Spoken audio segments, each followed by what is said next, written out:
আসসালামু আলাইকুম ওয়া রাহমাতুল্লাহি ওয়া বারাকাতুহু। ইন্নাল হামদালিল্লাহি নাহমাদুহু ওয়া নাস্তাঈনুহু ওয়া নাস্তাগফিরুহু ওয়া নাউযু বিল্লাহি মিন শুরুরি আনফুসিনা ওয়া মিন সাইয়্যাতি আ'মালিনা মান ইয়াহদিল্লাহু ফালা মুদিল্লা লাহু ওয়া মান ইউদ্লিলহু ফালা হাদিয়া লাহু। وأشهد أن لا إله إلا الله وحده لا شريك له وأشهد أن محمدا عبده ورسوله صلى الله عليه وعلى آله وأصحابه وبارك وسلم أما بعد আমরা আল্লাহ তাআলার দরবারে শুকরিয়া জানাই যে আল্লাহ তাআলা আমাদেরকে এই মোবারক মাহফিলের আয়োজন করার উপস্থিত হওয়ার তৌফিক দিয়েছেন। আলহামদুলিল্লাহ। সবচেয়ে বড় জরুরি কথা যেটা মনে রাখতে হবে ভাই, আমি এখনো প্রশ্ন পড়িনি, তবে আমার সামান্য অভিজ্ঞতায় যেটা বুঝি আমরা, সেটা হলো যে আমরা ছোটোখাটো বিষয় নিয়ে ঝগড়া, পরের দোষ ধরা, পরের ভুল প্রমাণ করার জন্য প্রশ্ন করা, এগুলোই বেশি করি। কথাটা হলো ভাই, এই যে দুনিয়াতে আমরা বাস করছি, এই যে দেশের সমস্যা, দশের সমস্যা, মশলার সমস্যা, ঝগড়াঝাটি, পরিবারের সমস্যা, ছেলেপেলের সমস্যা, ব্যবসার সমস্যা, সব থেকে যাবে। এগুলো সব যথাযথ রেখে আমরা এক একজনেই এক এক সময় চলে যাব, ঠিক না? এটাই তো বাস্তব, ঠিক না? দুনিয়া নিয়ে চিন্তা করছি, বিশ্ব নিয়ে ভাবছি, দেশ নিয়ে ভাবছি, পরিবার নিয়ে ভাবছি, সব ভাবাভাবেই থেকে যাবে, আমি থাকবো না, ঠিক না ভাই? তো দুর্ভাগ্য ভাইরা, দুনিয়ার অনেক মানুষ গতানুগতিক চলে, কিছুই চিন্তা করে না, গরু ছাগলের মতোই চলে। আর যারা একটু চিন্তা করে তারা পরকে নিয়ে চিন্তা করে, নিজেকে নিয়ে ভাবে না।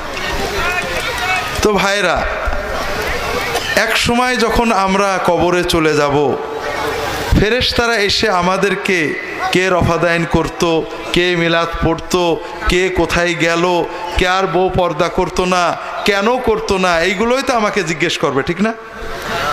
হ্যাঁ, এগুলোই তো জিজ্ঞেস করবে। তো ভাইরা, বড় কষ্ট লাগে আপনাদের বলি, দুনিয়ার অধিকাংশ মানুষ গতানুগতিক চলে, ভেড়ার মতো চলে। সকালে ওঠে, রাত্রে ঘুমায়, খায়, দায়, বাজার করে।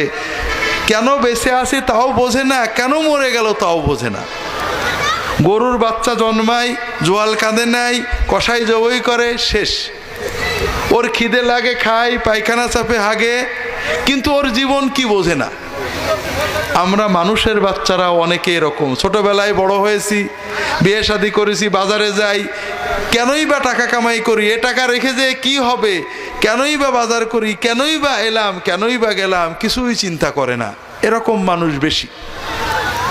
যারা একটু চিন্তা করার তৌফিক আল্লাহ দিয়েছেন, তারা শুধু পরের ভুলগুলো চিন্তা করি। ভাই, কি নিয়ে আমি আল্লাহর কাছে যাচ্ছি, আমি কি করলাম, আমি কতটুকু নেক আমল করেছি, আল্লাহর সামনে কি দেব, আমার রবের সাথে, মালিকের সাথে আমার সম্পর্ক কতখানি গভীর, আমি কি আল্লাহ দরবারে হাত তুলে চোখে পানি আসে কিনা, আমি কয় রাকাত তাহাজ্জুদ পড়তে পারেছি, কয়টা আল্লাহর কাজ করতে পারেছি, কয়জন মানুষকে আল্লাহর কথা বলতে পারেছি, এ চিন্তা আমরা করি না ভাই।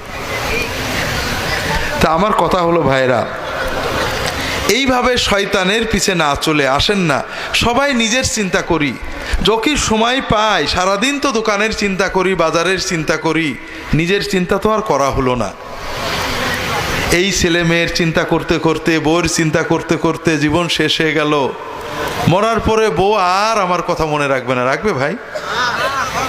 কিচ্ছু না। একবেলা না খেয়েও থাকবে না, আমার লাশ পড়ে থাকবে, তারা খাবে, ঠিক না ভাই? নিজের জন্য চিন্তা করা হলো না। একটু সময় পেলে পরের দোষ না চিন্তা করে নিজেরটা চিন্তা করি ভাই, যে কি করলাম, কতটুকু নেক আমল আল্লাহর জন্য করেছি, কতটা, কয় রাকাত নামাজ বুঝে পড়ছি, কয়টা দোয়া আল্লাহর কাছে চোখের পানি দিয়ে করতে পেরেছি, কয়জন মানুষকে আল্লাহর পথে ডাকতে পেরেছি, এইটা চিন্তা করি। কথা কি বুঝতে পেরেছেন ভাই?